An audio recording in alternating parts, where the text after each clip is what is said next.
آج ہم T B کے حوالے سے دوبارہ سے سٹارٹ کرتے ہیں کہ ٹی بی کا جو بیکٹیریا ہے وہ انتہائی طاقتور ہے، اور جو ہم میڈیسن ٹی بی کے حوالے سے استعمال کرتے ہیں ان کی ہاف لائف بھی جو ہے کم ہوتی ہے. یعنی کہ اگر ہم نے 2 دفعہ دن میں استعمال کرنی ہے تو جب ایک دفعہ استعمال کریں گے وہ 12 گھنٹوں تک ہی کام آئے گی، اس کے بعد وہ کام کرنا چھوڑ دے گی میڈیسن. دوبارہ سے ہم جب ڈوز لیں گے تب وہ پھر سلسلہ سٹارٹ ہو جائے گا، اور وہ جو مائکو بیکٹیریم ٹیوبرکلوسس ہے اس کو ختم کرنے میں آہستہ آہستہ سے آپ کا جسم ریکوری کرتا جائے گا، ٹی بی آپ کی ختم ہوتی جائے گی.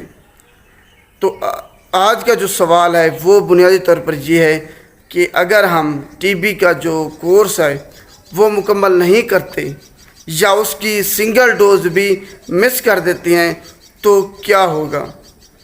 اس پہ آج تفصیلاً گفتگو کریں گے. ٹاپک شروع کرنے سے پہلے اگر آپ نے ابھی تک میرے چینل کو سبسکرائب نہیں کیا تو ابھی سبسکرائب کر لیں، اور بیل آئیکن کو آپ نے لازمی پریس کرنا ہے تاکہ جو بھی میری لیٹسٹ ویڈیو وہ سب سے پہلے آپ تک پہنچے. ٹی بی کا جو بیکٹیریا ہے وہ انتہائی طاقتور ہے، اور جو میڈیسن ہم استعمال کرتے ہیں ان کی ہاف لائف کم ہوتی ہے. یہ بات آپ نے ذہن میں رکھ لینی ہے. اب دیکھتے ہیں کہ جو ٹی بی کا آپ کورس مکمل کر رہے ہیں، فرض کر لیں اس کا دورانیہ ٹریٹمنٹ کا جو ہے 90 دن ہے، آپ اس کی سنگل ڈوز بھی مس نہیں کر سکتے. یعنی کہ اگر صبح شام آپ استعمال کر رہے ہیں تو آپ نے صبح کو اگر لی ہے، شام کو اگر آپ بھول گئے ہیں تو آپ کا فرض کر لیں اگر آپ نے 80 دن بھی استعمال وہ میڈیسن کی ہے اور ایک یعنی کہ ڈوز مس کر گئے ہیں، تب پورا کورس جو ہے نا اس کا دوبارہ سے مکمل کرنا پڑے گا.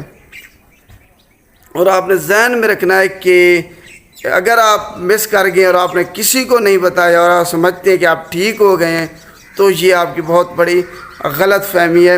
ٹی بی ایسے بالکل ٹھیک نہیں ہوتی. آپ جو مائکو بیکٹیریم ٹیوبرکلوسس ہے وہ آپ کی باڈی سے کبھی بھی ختم نہیں ہوگا. ایسے آپ نے اس کا دورانیہ کورس کا مکمل کرنا ہے ہر حال میں، ہر صورت، چاہے آندھی ہو، چاہے جنگ ہو، چاہے جو مرضی ہو جائے، سیلاب ہو.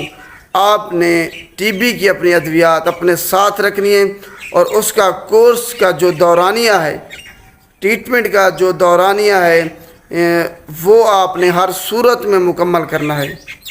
اس کی ایک ڈوز بھی مس نہیں کرنی. اگر آپ ایک ڈوز مس کر گئے تب آپ نے فزیشین کو یا جہاں سے ادویات لے رہے ہیں ان کو لازمی بتانا ہے اس سینٹر سے کہ آپ نے جو ہے نا آپ سے ٹی بی کی ڈوز مس ہو گیا، تاکہ وہ دوبارہ سے آپ کو نئے سلسلے سے ٹی بی کا کورس کا جو علاج کے دوران ہے اتنی ادویات دوبارہ سے دے دیں. کیونکہ یہ ٹی بی کی ادویات سرکاری ہسپتالوں میں مفت ملتی ہیں، تو آپ نے خیال رکھنا ہے کہ ان کو بتانا ہے کہ مجھ سے یہ ڈوز اس کی مس ہو گئی ہے، کیونکہ اس کا کوئی فائدہ نہیں اگر آپ نے نہیں بتایا، چھپا لیا. آپ ٹی بی سے بالکل بھی صحت مند نہیں ہوں گے، صحت یاب نہیں ہوں گے. ٹی بی آپ کی جان نہیں چھوڑے گی. ایسے ٹی بی کا کورس آپ نے ہر صورت میں مکمل کرنا ہے. کسی بھی صورت میں بھول کر بھی آپ نے اس کی ایک ڈوز بھی مس نہیں کرنی، ورنہ آپ کو دوبارہ سے وہی کورس مکمل سے شروع سے ہی سٹارٹ کرنا پڑے گا، زیرو سے ہی. فرض کہ دوبارہ سے آپ شروع کر رہے ہیں تو یہ اس حوالے سے ایک یعنی کہ انوکھی یہ اس کا علاج ہے کہ آپ نے دوبارہ سے اگر ایک ڈوز مس ہوگی دوبارہ سے سٹارٹ کریں گے، وہ سارا کورس آپ کا ختم نل ہو جائے گا. وہ تو اس حوالے سے آپ لوگوں کا جاننا بہت ضروری ہے کہ ٹی بی کا علاج اگر آپ کر رہے ہیں تو اس کی ڈوز مس نہیں کرنی. اگر ویڈیو اچھی لگے تو اس کو لائک کیجیے گا اور شیئر لازمی کیا کریں تاکہ دوسرے لوگوں تک یہ ویڈیو جائے، ان کو پتہ چل سکے کہ اگر وہ ٹی بی کا علاج کر رہے ہیں، اگر ان کو ٹی بی ہے تو انہوں نے اس کا جو کورس ہے وہ مکمل کرنا ہے ہر صورت میں، اور اس کی کوئی خوراک بھی مس نہیں کرنی. شکریہ.